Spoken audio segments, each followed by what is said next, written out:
Eric came to our city with a bright future ahead of him, interning in a role where he served the public on Capitol Hill.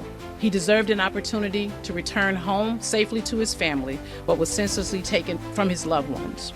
This was a complex case that required high-level detective work, and that is exactly what our team delivered.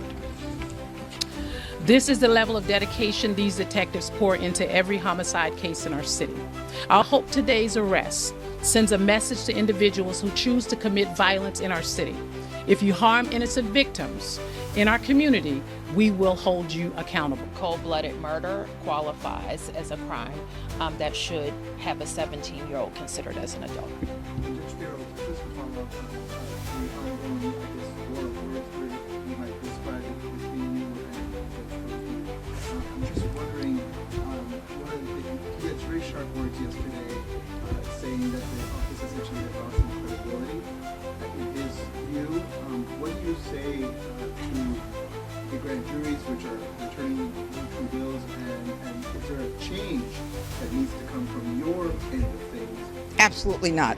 Judge Faruqi has never really met someone with an illegal gun that he hasn't felt some compassion for, okay?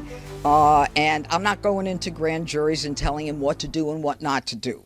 That is their prerogative. We are advisors to grand juries. We tell them what the law is. We present cases that are clearly based on the evidence, okay? And you and I can go through every case, and I can show you how every element of the crime has been met, and then it's up to the grand jury to make a decision.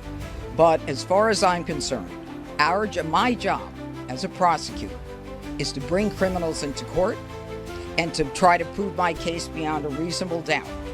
I'm not into going back and forth with judges. I was a judge, okay? That's not what I did as a judge. So we need to leave politics out of it. I'll do my job. He should do his job as a judge and leave his politics out of